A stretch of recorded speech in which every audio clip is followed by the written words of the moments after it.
I once described magic as being something that exists in the exclusion of familiarity. And that's just a $10 way to say, if you don't know how something works, but you think it's cool, you're likely to think it's magic.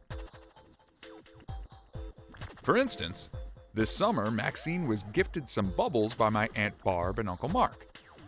And she reacted to those temporary spheres the same way Harry Potter did to, well, anything in the wizarding world.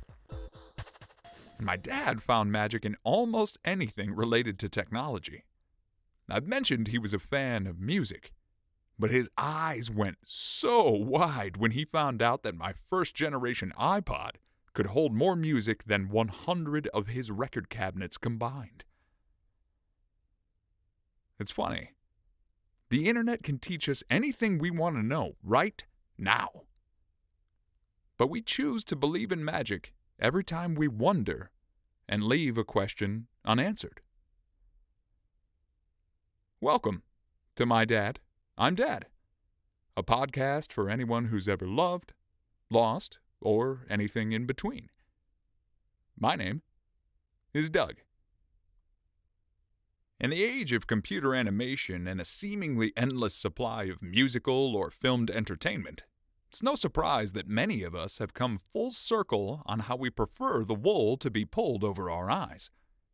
We crave practical effects, earned emotional beats, and a concerted human effort to support our supernatural desires. I like to think that's left over from childhood. A shadow puppet actually becomes the big bad wolf when someone really acts the part, you dig?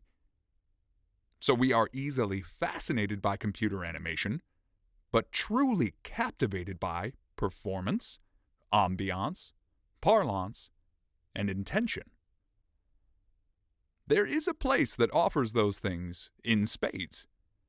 It's a place that brings entertainment to life. And while amusement parks can be found almost anywhere, there's only one commonly known as the happiest place on Earth. This week I sat down with Johnny J, the host of the DMSW podcast. Johnny's a father, a kindred spirit, and a purveyor of all things under the Disney umbrella. And I'd been meaning to pick his brain for a while now, and he was kind enough to come on and chat about making magic with me. So, take it away, other me. There he is, Johnny. Yes, sir. The Disney World to my Universal Studios, my fairy podfather. Thank you so much for being here, man. Forget about it. My podcast brother from another mother. Excited to be here, man. Thanks for having me. Yeah, I gotta be honest. One of the reasons that I wanted to have you on the show is that you're just so effortlessly genuine in the way that you present yourself with your podcast that it just kind of effortlessly clicked for me. You felt like somebody who would be a friend of my dad's or somebody who had been a friend of mine through my entire life. In the way that you express genuine love for Disney and what it is able to provide to people in terms of lifelong magic, but also can still be effortlessly yourself and understand, like, yeah, there are also adult avenues of entertainment, and some of those can be a little bit gruff, Yep. and they have their time and place. It just felt like kind of a natural fit for me, and it just you taking the time to listen to my show felt amazing for two reasons. One, that you were excessively genuine about how you expressed yourself, and that we had a lot of shared connection in the space of understanding that we appreciated how much work it takes to make something seem seamlessly magical. Podcaster to podcaster. Right. And but two, you have not one, not two, not three, not four, not five, but six children. That is right, sir. Full boat. We got a full basketball team plus a sub coming off the bench. My first question is a simple one. How do you prioritize formulating bonds, like individual bonds, with each of those kids?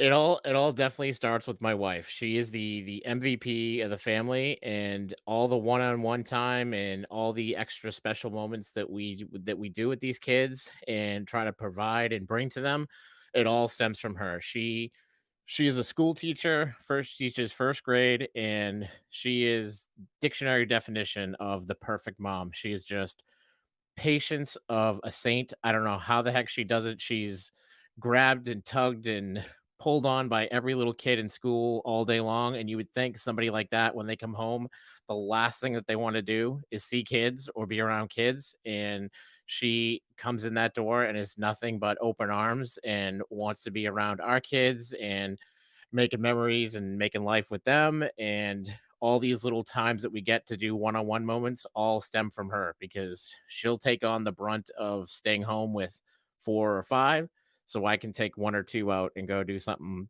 special with them. And it goes to our personalities too. I'm more the extrovert in the couple, and she's like textbook introvert, always like very shy, very quiet, and that's her perfect day, her perfect life is being at the house with the kids and just enjoying them and having them all around her for the day. So going out and going to a ball game or going to the movie theater or going out and about, just being around other people, it fits my style much more than hers. I'm all into just talking up with random, just striking up a conversation with random people and meeting them, and it works great for the kids too. They get the balance of both personalities too and both styles, and it's just I can't give enough credit to her. It all goes back to mama. She's the MVP and the all-star for the family.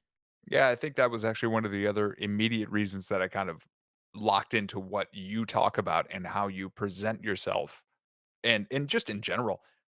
You're not an island. You don't present yourself as an island. Everything includes your family, and it Yep. very much champions your wife, even though she is, like you said, an introvert, and I walk the line. A friend of mine once described me as an ambivert, where Huh. I like to have both sides, uh, and I would say I lean more on the introvert side, but definitely when I get out there and, I'm talking to people, I really, really like to get it, and I really like to, see whether or not I can get somebody to kinda get their ire up.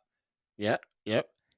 But especially as I'm developing my family and I'm raising Maxine and I'm walking life in a brand new way with Amanda for the first time, it was so inspirational to me immediately to hear that not only did you have that large of a family, but that you cared so much about carving out time to make sure that each one of them individually, and I'm talking each one of your children and Yep. your wife, to have special time with you and special time with the world. Yep. And I'm curious, did you come from a large family? Is that what inspired you to wanna have 6 children? Or if not, what may have led you to want to have that big of a family?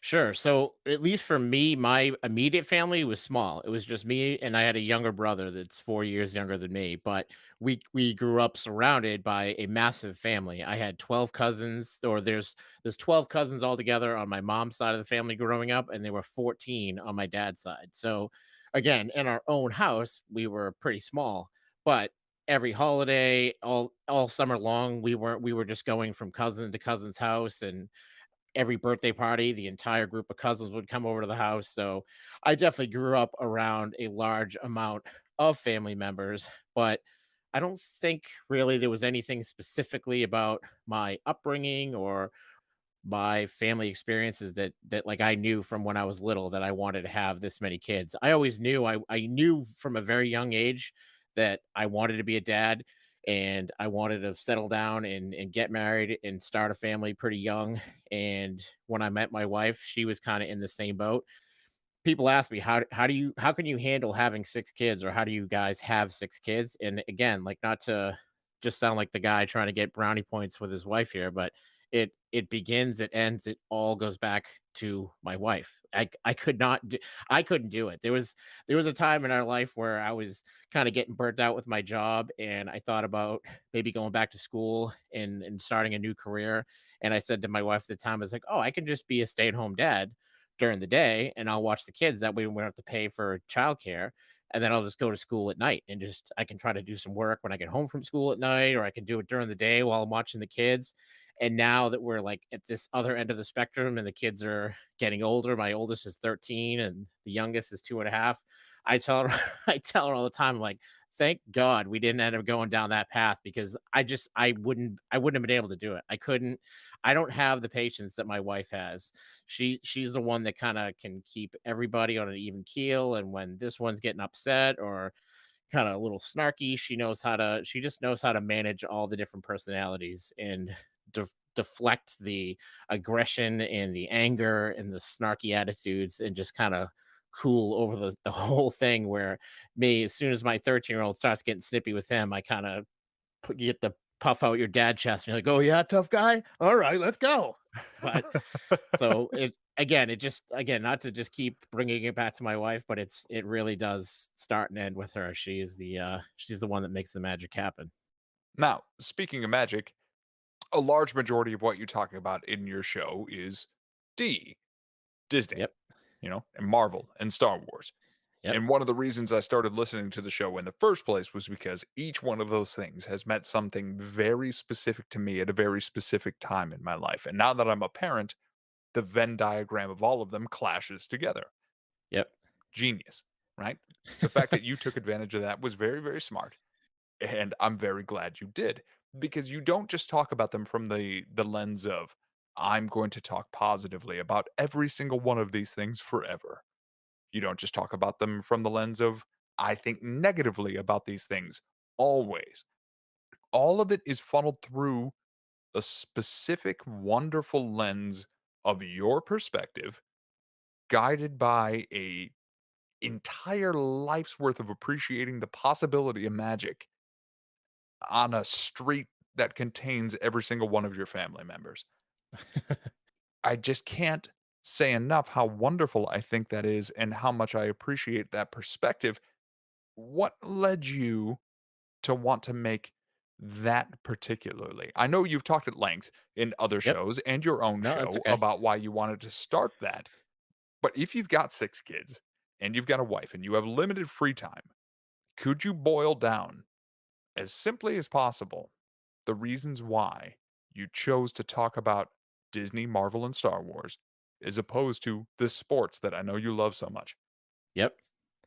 So it basically kind of all changed for me around the pandemic. Like most people, your normal routines and your normal way of going through everything that you do, how you hang out with your friends and socialize, it all changed during the pandemic. And when sports changed and they didn't allow fans to go to the games anymore, and just I'd try to watch the games on TV, and without it's weird as it sounds, without the fans in the stands, just watching the product on TV felt different too. And if you weren't watching it on TV by yourself or you weren't going to the game in person, you were trying to get together with your friends either at their house, or you guys were all going to the bar together to get together. And the pandemic literally ripped all of that away from me. And I realized that I enjoy the sports on their own, but for me, I think it was more the everything evolved around them, the going to the game, the hanging out with your friends, the social aspect of it. So when all of that was taken away, when it came down to it, I was like, I don't have the passion for the sports by themselves anymore like I used to. I could just feel it just going like, just coming out of me and just kinda going down, and Disney kinda stepped in and filled that void because through taking our kids on these Disney vacations, my passion and interest in the Disney category by itself was growing, and it was a big part of my childhood growing up too, with all the movies and Disney TV shows and stuff like that. So we've had a passion and a love for Disney for a while, but then we're having all these magical moments with the kids on the vacations. So when the pandemic hit and sports changed, I had this opening in my day to try to find a new avenue of entertainment, and that got me down the rabbit hole of podcasting and just blown away at how many different podcasts were out there. And at the time, I was already watching all the Disney YouTube channels, so it didn't take long before I was like, "Oh, I listen all these different movie podcasts and sports podcasts. There's got to be something out there for probably for Disney or Marvel or Star Wars." And like just mind blown over the hundreds and hundreds and hundreds of options that were out there. And then as I started kind of finding the Disney podcast that I like or the Marvel podcast I like, it felt like this cool party in high school that like you weren't invited to, and you're like on the street driving by and you see all these kids hanging out having a blast. I'm like, God That's a damn, great way to describe it. I gotta find a way to get in on this. And I was like, oh fuck it, I'll just throw my own party. I'll just do my own thing. Like I don't need to jump onto somebody else's party. I'll just start my own. So I kind of took all the aspects I liked of the shows that was listening to, and almost like sports radio, you kind of develop this like unofficial friendship with the host that you listen to, and you're like, you feel like if they're good at what they're doing, you feel like you're just like one of their friends, and you guys are like all hanging out at the bar or like in your buddy's basement together, just shooting the shit and talking whatever Disney or Marvel. But all these shows that I was listening to, they weren't really crossing over and hitting these other categories, and especially the way Disney has grown, they've bought Marvel and Star Wars. So it kind of all fits under this umbrella now. All the different aspects are in all the Disney parks. So I was like, you know what? This is my chance to get in on it now. And if I want to start my own podcast, I'm gonna do it my way. And I am a personal fan of these three different major categories. So I'm gonna squish them all together on my one show. And I remember like talking to different people along the way and that telling them what I was gonna do. And like, yeah, but what are you gonna do if there's like people that are just Marvel fans and they don't want to hear your Disney stuff or your Star Wars stuff? Okay, they don't have to listen to those ones. Yeah, I don't skip care. the I episode. Yeah, and there's a huge group of the fan base out there that does like all three. So hey, if you like all three, my show's here if you want to listen to all three. And if you only want to listen to one of the three or two of the three, that's the cool thing about podcasting. You're not stuck throwing on that sports radio station and you just got those two hosts talking about whatever they want and you're trapped. That's all you got. It's right there and that's you can't change it. With a podcast, you can pick and choose and just listen to the episodes of the subjects or you can tell what type of episode it's going to be if they're ranking something or doing an armchair imagineer type of thing or whatever. You can pick and choose and listen to the ones that you like. Right. And well, and that's I didn't ever want to start in the podcasting world by talking about my departed father that arrived or that departed 2 days after my daughter arrived, right? Like I didn't Yep. want to do that. I would have started a movie podcast. But I realized the mission that I have and the stories that I tell and the way that I can craft a story actually was far more applicable to what I ended up doing, Yep. than, a simple movie podcast, and luckily, plugging myself into the world of podcasts has offered me the opportunity to be guests on other shows like that. I would have been one voice in a sea of other voices, and now I'm just somebody out there trying to, like, "Hey, you didn't know my dad, but you probably would have liked him for these reasons," because it ultimately helps you get to know him, and it ultimately helps my daughter get to know him. But you, with your show, the reason that I like it and immediately liked it is because if my dad had tuned in, if it had been just a talk radio show, because podcasting was something that never like Yep. that didn't hit up in his mind. But if we called it a talk radio show and he heard you, he would have heard the way that you talk about this stuff. And it's not just a very well produced sound, which is great. Your audio is amazing, but it's that genuine voice and it's you getting heated when you need to get heated and you being in love when you need to be in love and you feeling the magic when you need to feel the magic. And it just immediately sung in my heart. And I remember listening to the first episode when I was out on the trail. I was just talking with you about before we hit record Yep. with my daughter. I was pushing her in the stroller, walking along with the dog. I'm like, oh man, this guy from New England gets it. Like, just because you're an adult doesn't mean you don't feel this magic for the rest of your life. Yep. Just because you're a parent doesn't mean you don't feel what it's like to be a child. Just because you are ushering children into this doesn't mean they don't need to like it the same way and on and on and on in these cyclical kind of nature. And it immediately hit me as being extremely beautiful because it was just honest, earnest, and genuine. And I thank you so much for what you do. It inspired my wife and I to actually start planning another trip to one of the parks. It's gonna be a while, That's all but right. That's okay. We thought about it. All right, we want to do that. And we knew that because Maxine is still going to be young when we go to the parks, like, hey, we're probably not going to be able to hit all the things that we want to hit. That's fine because we want to go for her. We want Yep. her to experience the magic and us just watch it. And if we do that, I think we'll be doing it right. So when you go to the parks, what does the Venn diagram look like there? What is Johnny getting what he needs out of the vacation look like versus what the kids need out of the vacation versus what your wife needs out of the vacation?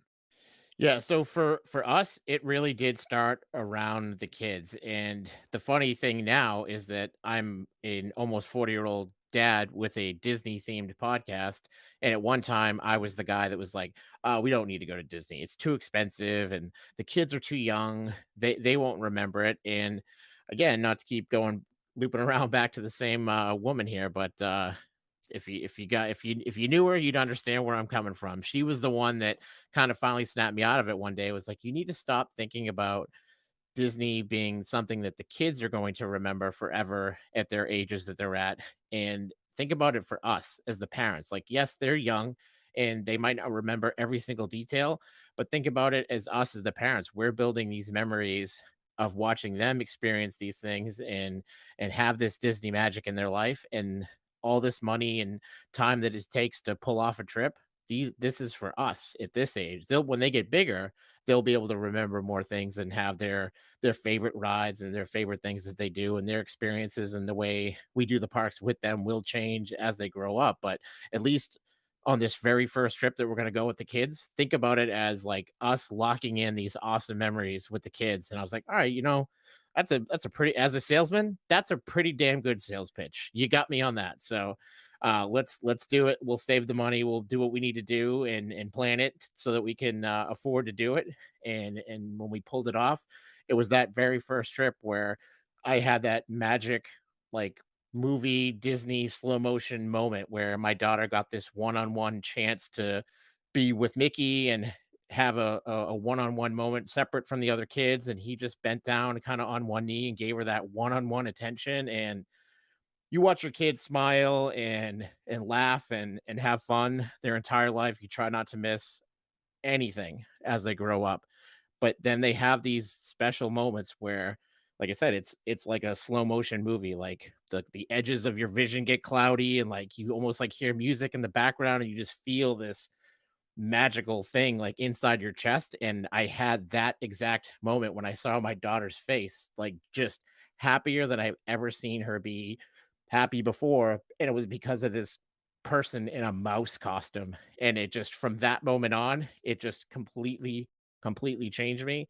And that's what Disney's become been what Disney has become for us is just enjoying all that magic through the eyes of our kids. So for us, or for me, when I go to the parks, when I'm there with my kids, there might be ahead of time if we're going for kind of like a week or a 5-day thing. I'll say to my wife, there's just one new restaurant I'd really like to try if we can fit that in somewhere during the week, or if there's some brand new ride like the last trip we did, the new Guardians of the Galaxy roller coaster came out. I was like, that's the one and only thing that I hope we can try to fit in or get on at some point while we're there. But then the rest of it, it's so much more enjoyable to just go into it knowing that there's like nothing on your to-do list. It's literally just take it as it comes. And if the kids are happy, do as much as you can. If the kids are cranky, pull back, take a break, and just ride that wave. And you'll get every bit of magic and every bit of perfect family memory that you can get if you just kind of take what comes at you.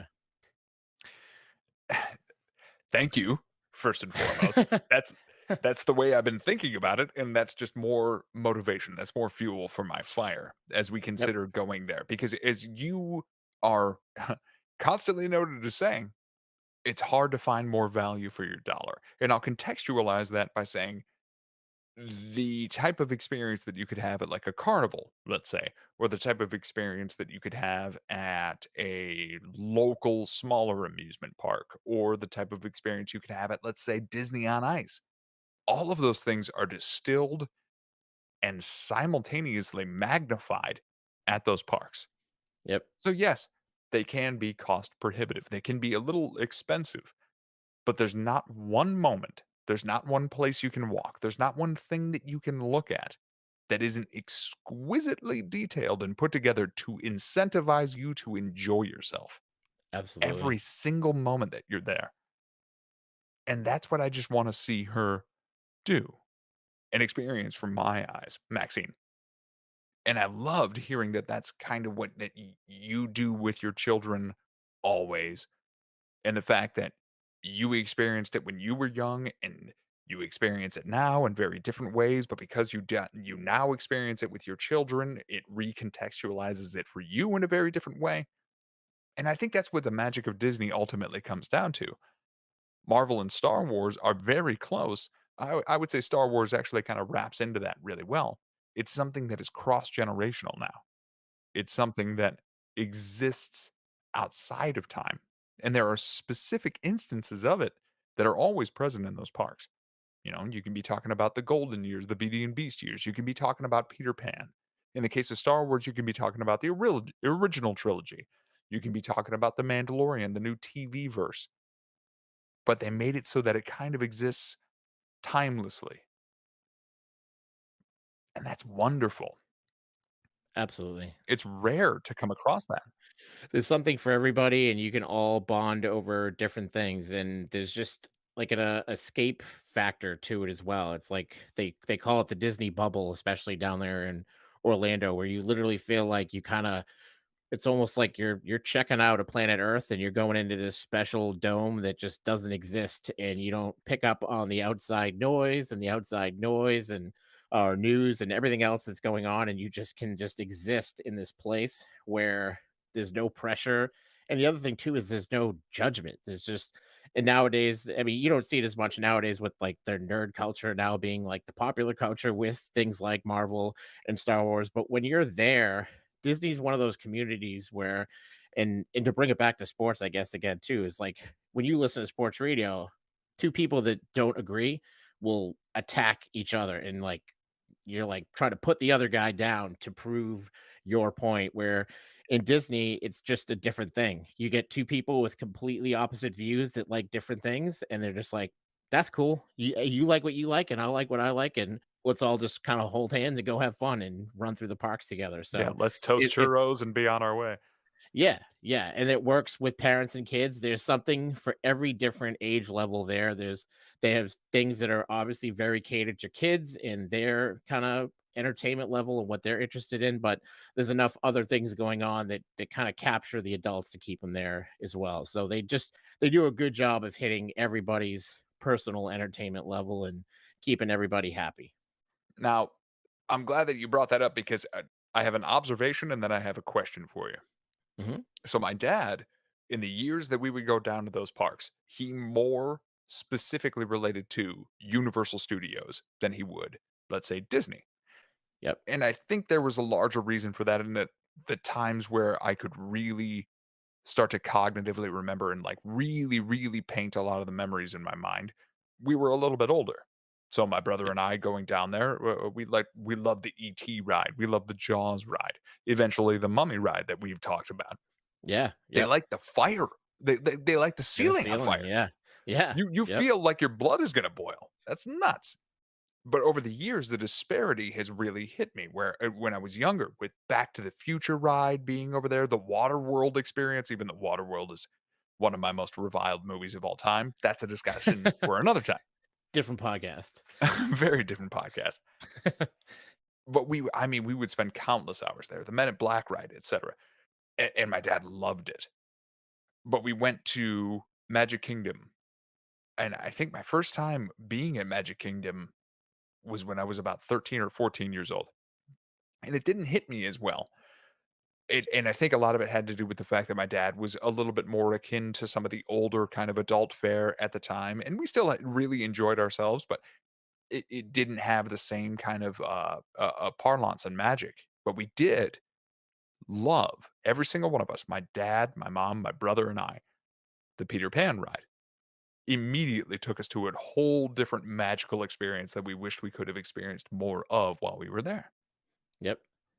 Unfortunately, we hit it on our way out. We were literally walking out of the park and realized that had like a 5-minute wait. Cool, let's go do that. but his eyes lit up like Yep. stars, and it's because it was one of his favorite movies when he was growing up, and he literally lived that movie for the Yep. first time in however many years, and it mattered to him. And now, as I was talking about, that disparity is huge. I went to Universal Studios for one day while I was down in Disney last in early 2020. And unless you're an enormous Harry Potter fan, the park is extremely disjointed.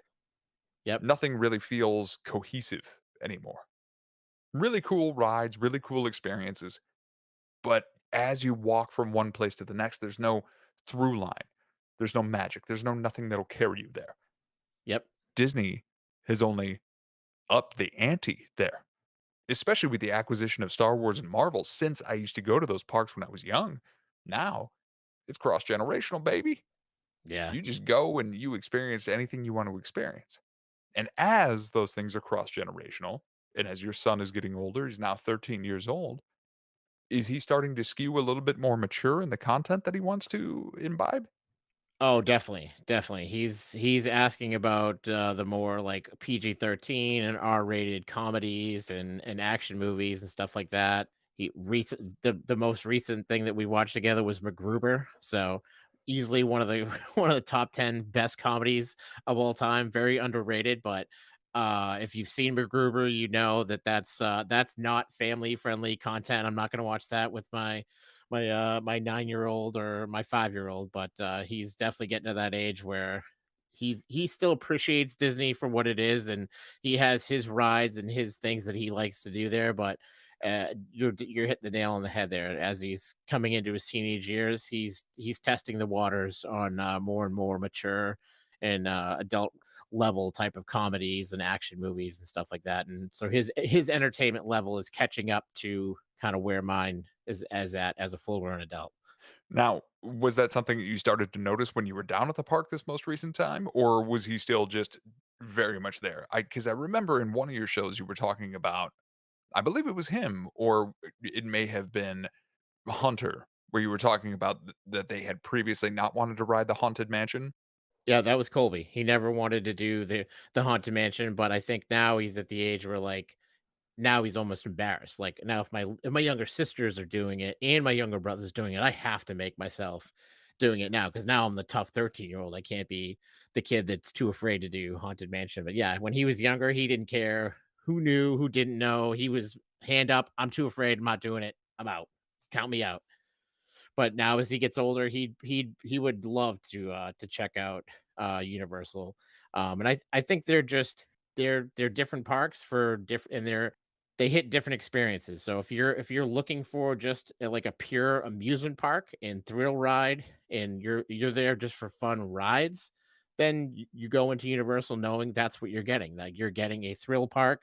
You're there to be entertained on the rides. Where to me, Disney's more like magic and experience. It's almost hard to describe at times. It's just you just have to be there and just be surrounded by that magic. And like you said, they do such a good job of flowing things to into in together with each other and blending different sections of the park. And it's just a completely different. It's apples and oranges trying to compare those two. I know they're Coke and Pepsi going at it, button heads trying to say they're both in the same business together. But to me, they're you're not going into both places for the same reasons. You're getting different experiences completely at both places.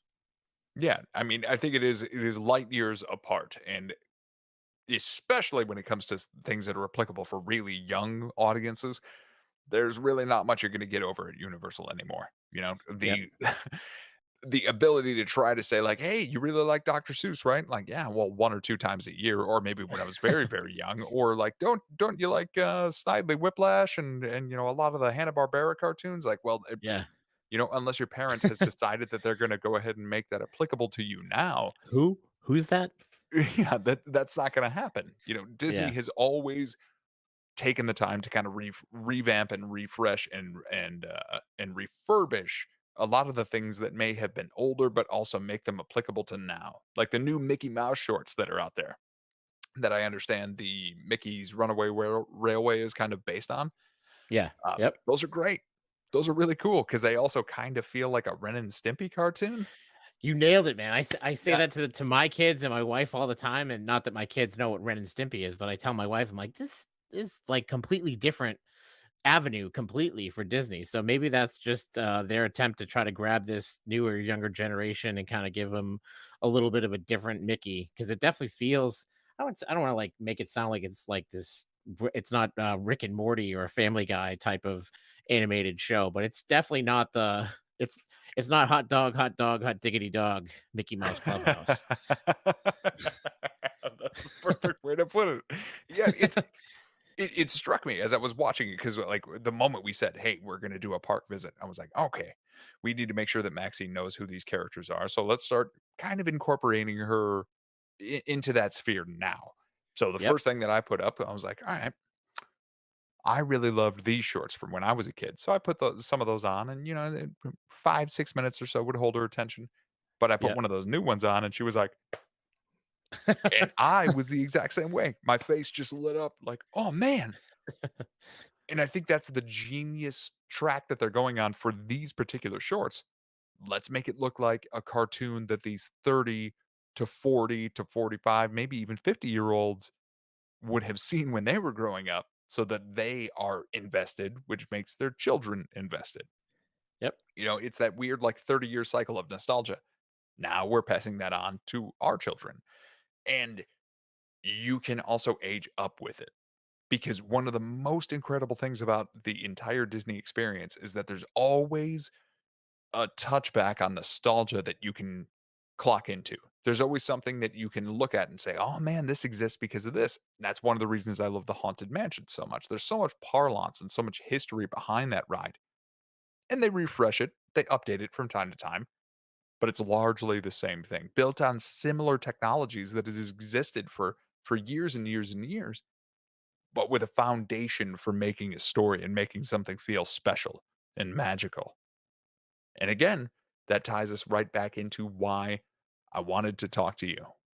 Because as a father of 6 children, husband to a wife that had cancer while pregnant, I felt almost like a farce when I was making my own show. I was like, oh man, I only have a tragedy in that my dad is no longer with me, but you almost could have potentially lost your wife and a child.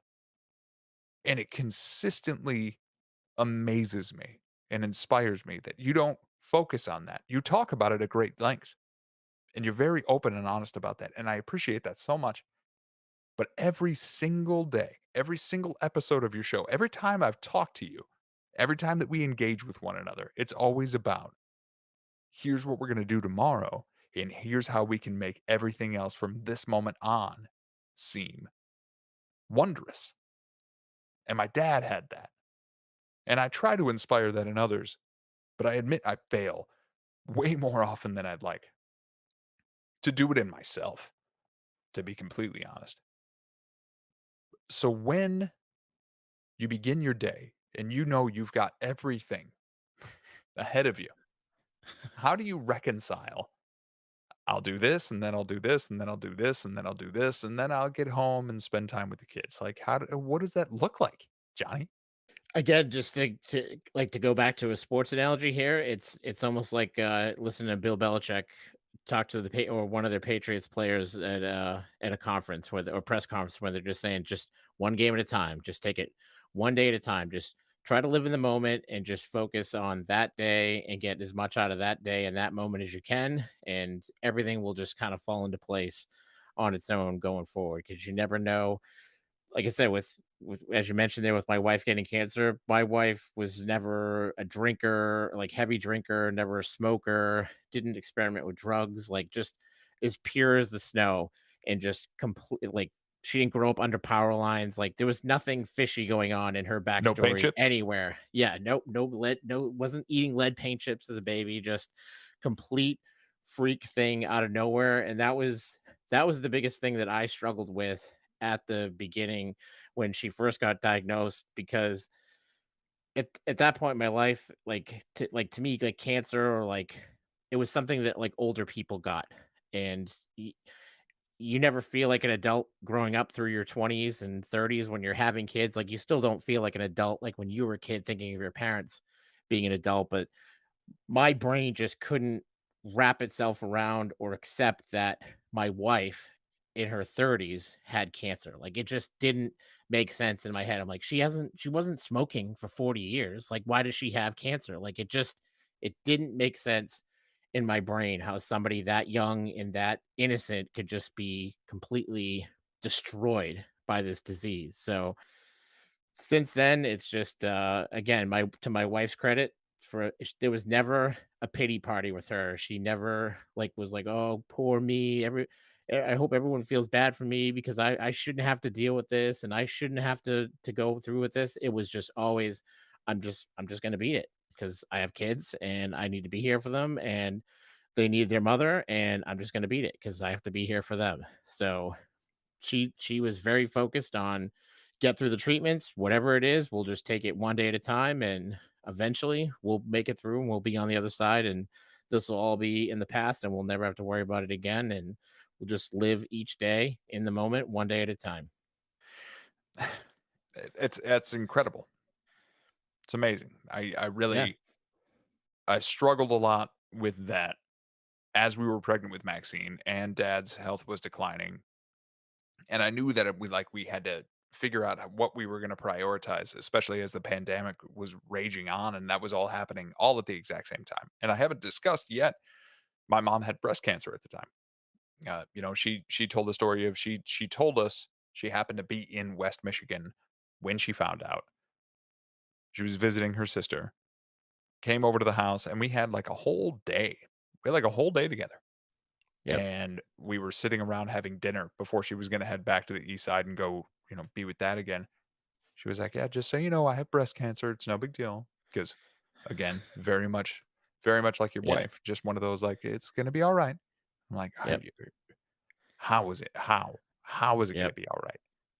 And she said she got home and she pulled into the driveway and my dad came out into the driveway and he was like, "I need to know where my socks are."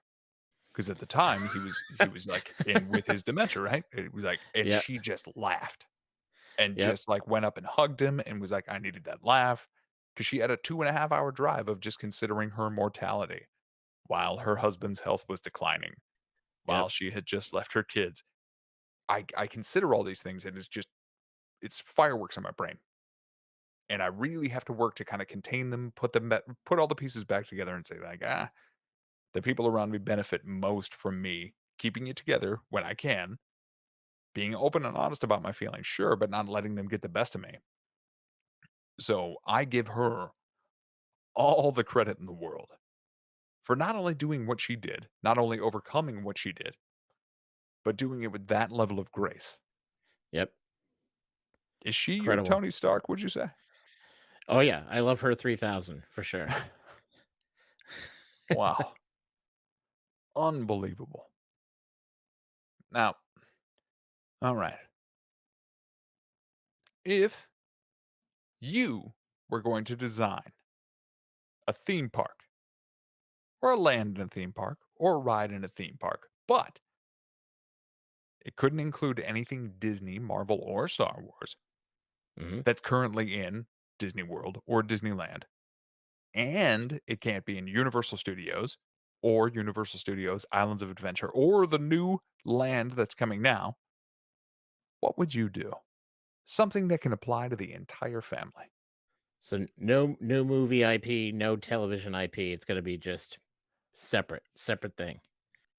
Only if it's connected to. So it can't be anything new if it's connected to the Disney, Marvel, Star Wars universe. But if you got an amazing idea that is already connected there, that's fine. If it can fit into the existing parks, so long as it's not something that's built now. Hmm. Well, Disney himself said his parks will never be complete. They're always going to change and they're always going to adapt. And it his focus was always from the beginning to build an experience for a family to come, and he was obsessed with the perfect American family and the American vacation as a family. So I want to bring one of my best vacations that I've ever been to was getting the chance to go to the state of Hawaii, but that's such a tough place to get to, just money aside. If the hours it takes to get that far out into the ocean is tough, but a lot of people can find a way to make it to either California or Florida to get to a Disney park. So let's bring that ultimate vacation destination for so many people of Hawaii, and we'll bring that somehow to the Disney parks, and we'll build a Hawaii land inside, and you can have we'll do obviously the Dole Whip is going to be there. Dole Whip is big on the island of Hawaii, and Dole Whip is one of the classic Disney stacks that everybody likes right now. So we're going to have a Dole Whip ice cream restaurant there where right now in the parks you can get all different flavors, but you got to go to different parks at different times and different places. So we'll have a Dole Whip restaurant here where you can get every flavor under the sun of Dole Whip and fresh pineapple, just like you can get on the island. We can do we'll do a big entertainment ride, which will be like a roller coaster or log flume type of ride, similar to like a Splash Mountain type of theme, but we'll wrap it around a volcano because volcanoes are such a big thing in the state of Hawaii. So maybe part of the ride you're going inside the volcano, and the like just like the mummy ride there, there's fire elements around you. You feel the heat when you're on that ride, but then somehow eventually you get to the top of the volcano and you find a way to make it look like you're shooting out of the volcano, and then you ride that ride right down the side of the volcano all the way out into the ocean and bring the water element to it so you get the water and the fire. And well, maybe we'll do like a little mini water park too. We'll do a little splash pad area for the kids because the beach and water is the big thing for Hawaii. And let's see what else can we get in there. We'll get some animals too. The sea turtles are big in Hawaii, so we'll have some type of animal element for the kids there too. So maybe this suits the Animal Kingdom Park right now, which they've talked about potentially removing that whole dinosaur area of the park. So maybe we can plop that down right in there. But that gets you a ride, some food, and some animal experiences right there. So we'll get that under works with the Disney folks. I like it. And honestly, this past week, Maxine has really started to enjoy Frozen. Yep. I gotta back it up a little bit further than this. She's obsessed with Frozen. She thinks it is the greatest thing in the entire universe. The first dance she ever did, the first version of a dance she ever did, and it's Yep. kinda like this.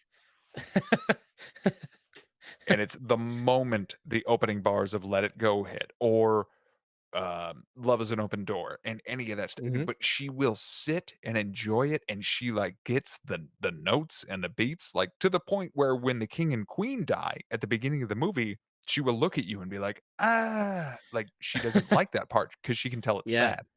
Yep. Wild. But when I'm cooking dinner, or I need to do something and I need to get the dog out of the way, or I have, like, some really, really difficult kind of adult minutia that I need to tackle with her during the day, I'll tell Spotify, like, "Hey, play Disney hits." And she's really started to enjoy a particular playlist that'll go through some of the stuff that we loved when we were young, and then, some of Hmm. the new hits.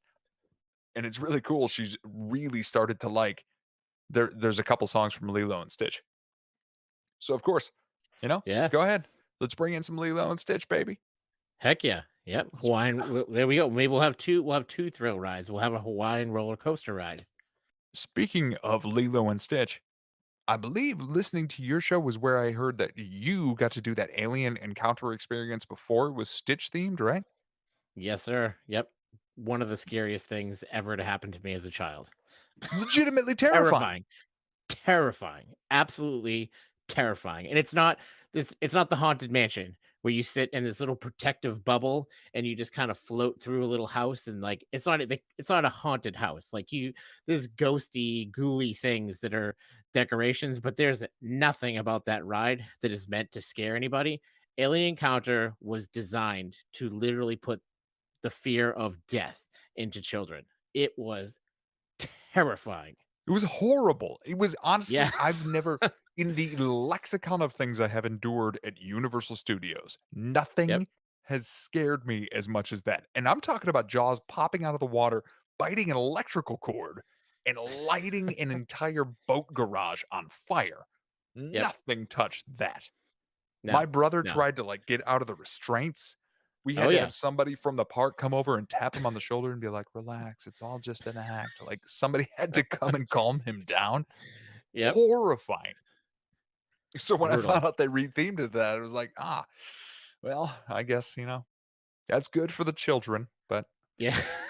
That's uh, the one, like, sticking like, the one memory that sticks out from my parents when they talk about taking us, and I think that was when I was in middle school. I was in 8th grade at the time, and they don't have that story of, like, me talking about my daughter having this one-on-one magic moment with Mickey and the sparkle and the smile on her face. The one story that they tell everybody is, like, when Johnny was in 8th grade, he did that ride, and when he came off, he was as white as a ghost, like, his soul left his body on that ride, and for anybody who hasn't done it, like, you're in this, like, theater in the round type of room where all the seats are around this giant tube in the center of the room, and they put the alien from the Alien movie, terrifying in its own right just to look at it. It's creepy as all hell. But they put that alien in the tube and then they make it sound like the alien's breaking out. And they shut the alien somehow cuts the power. So the room goes pitch black. Like you can't see your hand in front of your face.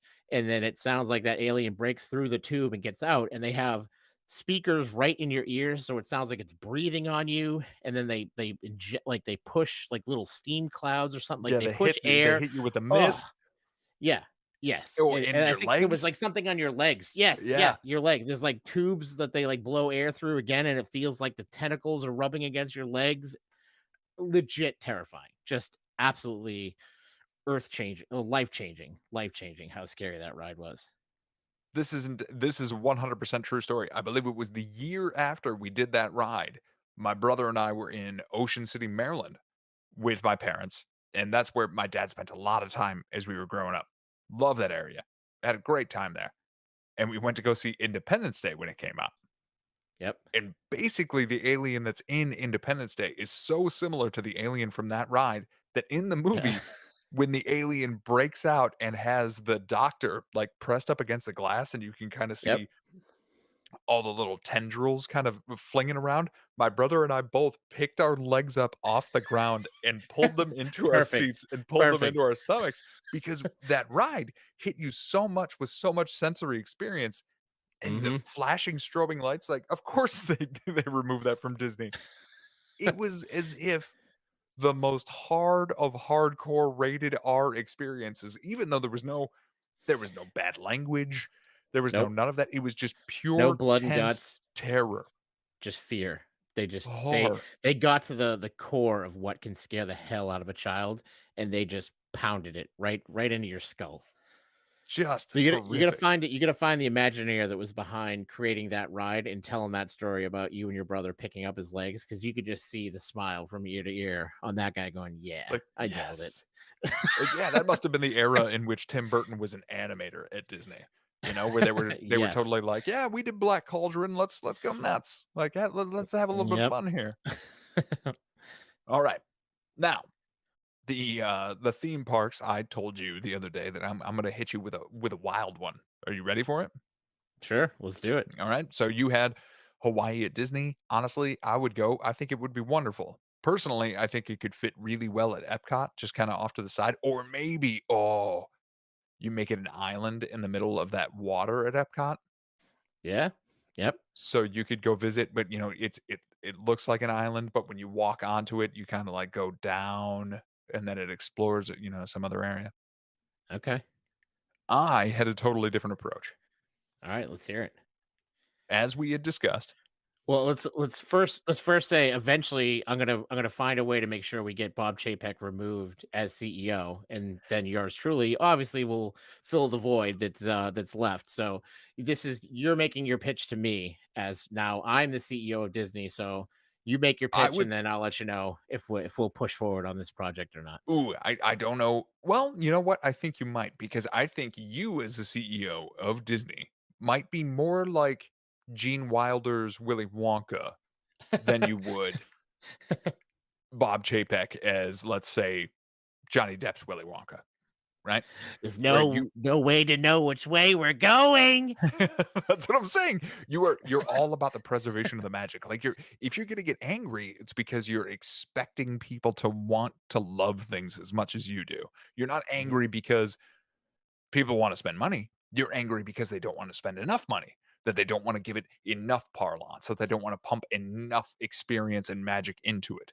Or they don't realize that they're getting taken advantage of, and they just look at it on the surface as, "Oh, well, this is it gets me onto more rides, so it has to be a good thing, right?" Like, ugh, they Right, don't even right. Like, realize. Johnny, uh, Johnny does not appreciate Genie Plus, and there are phenomenal reasons for that, and for justifications for that, and for all of those reasons writ large, I would very much recommend that you go and listen to Johnny's show, specifically I think it was the Grinds My Gears Genie Plus episode. Yep, Yeah, it still lays out everything that's there, and as a direct yep, result, because I didn't even know it existed, I now despise it. there In you so go. much as Excellent. I don't care if I get on particular rides when I go to the parks anymore. I just want to enjoy the theming, which has always been my favorite part. Yep. All right. I'm going to Alright, hit so you let's with hear my it. pitch. I'm ready. It's wild. It's totally out there It's okay. because my park already exists. It's in your town, it's in your city. Or you, listener, it's in your town, it's in your city. I'm simply suggesting that we upgrade the infrastructure of it. And it is your local library or your entire library system that exists within your town. Because here in Grand Rapids, Michigan, we have 6 or 7 different Grand Rapids public library locations.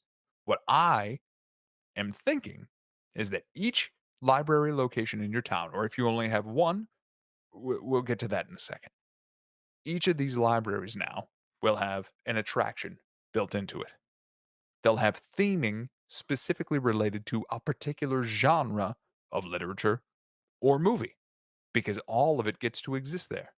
Everything that exists that would be in a library is still there.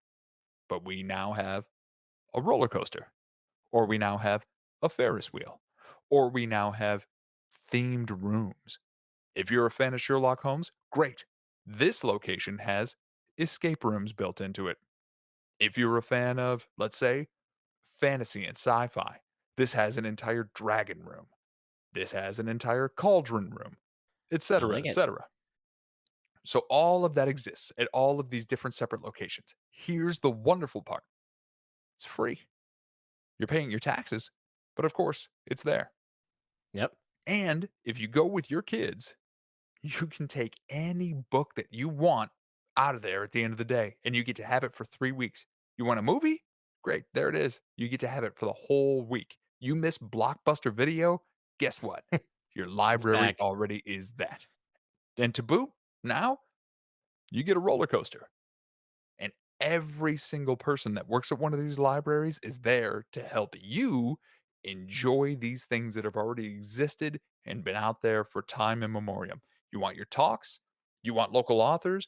You want local people in your community that are making a difference? Great. It's all there. Except now we've combined it with a theme park and you get to go for free with your family anytime you want. 10 to 20 minutes outside your door right now. And if you don't like this one, great. Go to the next town over. Yeah, half hour, go to a different one. I like it. There it is. It's good, man. It's gonna get kids reading again. Maybe you can even add to it. Did you guys have Book It growing up in Michigan? Oh, yeah. So you read a book, you do a book report, you get a free personal pan pizza. Like maybe we bring an element of that to the library where whatever book the kids take out when they bring it back in 3 weeks, that's their access to the ride for the day. Is you have to talk to the librarian and tell them about the book that you read. Even better. Even Boom. better. Because every librarian, in my scenario, I want all of my librarians to be specifically like, man, I wish I could go grab it. My movies are right over there. Did you ever see Page Master when you were growing up? I don't think I did. No, does something Macaulay not ring. Culkin in a role that he was animated for the vast majority of the movie, but it starts out live action. Yeah. And the librarian that Macaulay Culkin visits in the movie is played by Christopher Lloyd. And of course, Christopher Lloyd is, "Oh, you want adventure? horror, all of these things. Well, that's here in the library. And he, Yep. eventually when Macaulay Culkin gets he gets knocked out, he's trying to leave the library, slips on a puddle, and then the rest of the movie is animated. But he goes through a adventure story, a horror story, and a fantasy story to be able to leave the library. And I like it. all of these stories that have spawned all of the stories that you love now are in the public domain. So, great. If you enjoyed the experience that you saw, then you get to go and do these things. Like, I spent so much time at a library when I was young that I would see puppet shows or I would see concerts, and those things still exist at our library today. But you toss a roller coaster in there, and now you hit everyone. Right. No one's skipping a roller coaster. In their hometown? Absolutely. Sign me up. Give me another thing to do with the kids on the weekends too. Right. Another And that's another cool place to take them, especially in, like, the Northeast. You guys obviously get it up there in Michigan, so the wintertime, you're looking for new outside the box activities to go do with the kiddos. You can only go bowling so many times. so that was I originally intended for that to be the last question that I was going to ask you, but I'll ask you this question as well. Sure. You incentivize and you prioritize so much magic in your life that naturally DMSW, Disney, Marvel, and Star Wars kind of fit that bill so well for so many different age brackets and for so long and for yourself and for your wife and for each of your kids. But outside of that, outside of those things, outside of the various music, television shows, movies, parks, are there any other things that you regularly engage in that incentivize or inspire the same kind of magic that you see in your kids' eyes when you go to those parks that you do on a daily basis? I wouldn't say any specific thing. Like, it's not like I always take them to mini golf and get that sparkle in their eye. It's just the when we put in the effort to find a way to work it so that so and so one of us is watching the majority and we can get one-on-one time with one of the kids. That's where you see them kind of their personality changes a little bit. And everybody each one of the kids has a personality that they have when they're in the group of all six, and then when you get them one-on-one, they change and you see them in a different way, and it's almost like their guard comes down a little bit and like, okay, I don't have to worry about this one picking on me or this one just being annoying because they're little and they're whiny and they're always wanting me to do whatever. So you get those magic moments and those sparkles just going to Target to pick stuff up or stopping at McDonald's and buying them that you want to buy them a lunch. You grab a Happy Meal and they say, "Hey, Dad, can we please get an ice cream today?" And you well, I don't know, maybe we could rob a bank and we find some extra money somewhere, we could pull it off. Come on, Dad, it's not that expensive. It's just one ice cream. And it's something as simple as that. You offer to buy them a Happy Meal and they ask for an ice cream and you make it an adventure and you get them that ice cream and you would have thought you just bought them a Disney vacation. So there's no specific place or specific thing. It's just in between all those different activities and moments that you do, you just pick up on them genuinely appreciating the one-on-one time because it's in a family with this many kids, it's hard to come by. So when they get those moments, they definitely enjoy it and appreciate it. That's good. One of the moments I think about a lot with my dad, right before the dementia really started to hit and right before I met Amanda, and I was just kinda in this weird whirlwind space in life where I just didn't know exactly what I was doing, but it didn't matter. If I went to visit my parents, there was always gonna be a weekend that felt like a week, and it was wonderful and magical, and I miss those times a lot, and I'm just trying to make sure that I don't lose sight of what that felt like so that I can give it to my daughter at some point later on in life. But there was one time where I went to visit them, and we had an amazing weekend. And then on the Sunday morning, and I would usually head back to Grand Rapids, and it's roughly a 2.5 hour drive in between where my parents' house is and here. And my dad was reading the paper, much like in the second episode that I talked about. He was reading the paper. He was like, "Hey, there's a car show up at Frankenmuth today." I was like, "Oh yeah, Dad?" And I'm like already starting to pack my bag. It's probably 10 o'clock in the morning. I was still going to leave a little bit later on, but whatever. Like, cool. That sounds cool. And he was like, I'd like to go see a car show. You want to go see a car show, son? Put the bag down. Yeah, Yep. I would. And we drove Perfect. the hour up to Frankenmuth, which is like a weird little German village. Think the German section in Epcot, but it's a whole actual town in Oh, Michigan. wow. And that's what it is. It is just this wildly very preserved Germantown. And I also told you about, you went to that Christmas themed amusement park with your family this summer. Yeah, yeah. Yep, we do that that's one of our traditions. Every summer, we head up there to New Hampshire and hit that place. I love that because it reminded me of Zender's here in Michigan and the Bavarian house. And man, why am I blanking on the name right now? Anyway, it's a 24/7 every single day of the year Christmas store. This massive store, Yep. and it's right there in Frankenmuth. And usually when I would go there with my family was like January, for like an ice festival, sometime in the winter. So we're gonna go in the summer to go to a car show Yep. with my dad on a day where I know I'm gonna have to go back home. But why not? So we went and just walked the town, and it looked totally different, and it smelled totally different, but it felt somehow exactly the same and 1,000 times more magical because it was just my dad and mom and I walking the street, shooting the shit, Yep. having the best day for no reason whatsoever because I knew I was gonna have to drive 45 minutes back and then an additional 2.5 hours back. And I don't know, we saw some cool cars. That's fine.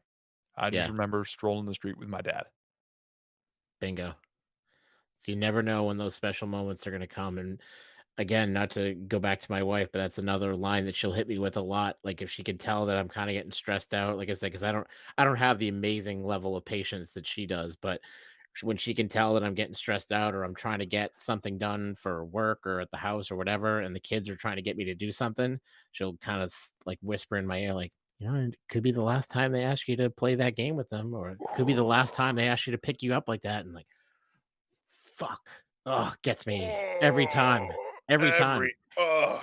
But that's what my wife does. She just gets it, and she just knows how to hit you with those lines where you're like, you nailed it again. You nailed it again." And it's I need that. I need that balance to when I go too far one way, she'll bring me back to the center and remind me like, take these moments when you can. Enjoy every little random, silly, stupid thing that might not seem like much, but to them, it's gonna be the world, and that's where all those magic happens. All those little magic moments happen is in between on just simple as going to McDonald's or going to a car show. Doesn't It's not so much the thing that you're doing, it's who you're doing it with. That's what I wanted to hear, specifically from you. On a macro and a micro scale, does magic exist, especially when you have that large of a family? Because I know for a fact that it does. I know that it's out there, but you give it to your family all the time. And I don't know that because of what you say in your podcast and the stories that you share. It's because of how you carry yourself and what you champion and the way that you speak. It's a very strange, ethereal thing. But very rarely do I tune into the first episode of a particular podcast or just listen to something speak and think immediately, I know exactly who this person is. I know what they prioritize, and I know what they want their children. I know what they want their family to understand, which is that every single moment of every single day could be amazing if we try to make it that way. And you've been a huge inspiration to me. As a dad without a dad, I'm collecting cousins, as it were. I'm collecting brothers, as it were. I'm collecting inspirational figures that will help me to say the things that he would have said to me, but in a way that makes immediate sense to me now. I don't want to Perfect. think about these things 20 years after the fact and apply them to my daughter. I love that you took the time with me tonight to say what you did about why you started your show, how you prioritize your family, and how something as simple as an ice cream can mean the world. Yep. Thank you so much for joining me, Johnny. I really appreciate it. My pleasure, buddy. Thanks for having me. Do you want to tell people out there where they can find the DMSW podcast? Absolutely, sure. Yeah, any of your major podcasting apps that are out there right now, Apple Podcasts, Spotify, Amazon Music, Google Podcasts, all those places, you just throw the DMSW podcast into that search window, that search box. It'll pop up for you. Or if you want to check me out on Instagram at the DMSW podcast, or you can shoot me an email, the DMSW podcast at gmail.com. Yeah, you know what? Even if you don't feel like you want to check out Johnny's show, you should absolutely follow him on Instagram because it is one of the most fun times you will have on that entire platform. I guarantee you. Appreciate that. It's been the biggest surprise of this whole podcasting adventure. I never in a million years thought I would be getting more involved on the Instagram side or making reels or any of that posting stories, nothing. I thought it was literally going to be like one post a week. Hey, episode 12 came out today. This is what it's called. Please go listen to it.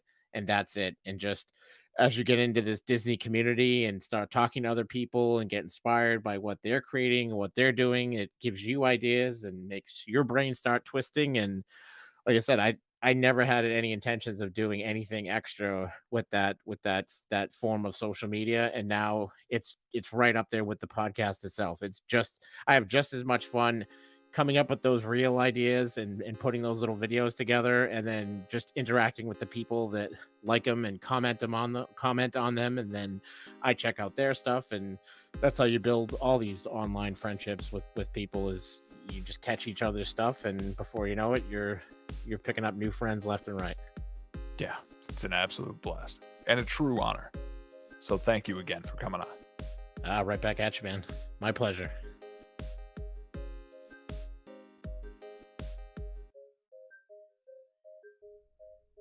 Disneyland, Disney World, Universal Studios, Cedar Point, or any other amusement park you might visit are likely to leave an impression of magical possibility on you.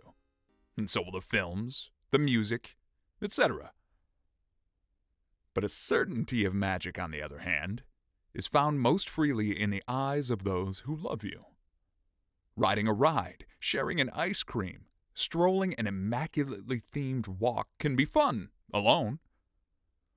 But riding that same ride, indulging in a special treat, or cruising under some lights with people you love and adore? Now that is where magic will always be found. Thank you for listening to this week's episode of My Dad, I'm Dad. More episodes on Mondays during the season cycle. If you like what you heard today, you can follow along over on social media. We have a Facebook and an Instagram at MDIDpod. If you'd like, you can send an email, say, hey, I want to be a guest on the show, or just say hi. mdidpodcast@gmail.com. Thanks as always to Andy Bird for the use of the music in the show. And finally, here's some Wally wisdom to close out the week. Bronner's. Can't believe I blanked on that earlier. Anyway, Frankenmuth and Dad were kind of synonymous. And he loved that ice fest that took place in Frankenmuth more than almost any other annual celebration in the entire state of Michigan. And it was always capped off by fireworks. And I know Dad had seen fireworks thousands of times. And I know there were thousands of people in the crowd watching those fireworks. But you could always hear that Wally Dorda exclamation, his signature, wow, every single firework that went off. So give yourself permission to feel awed this week. Really get in there, you know? We'll see you next time, folks.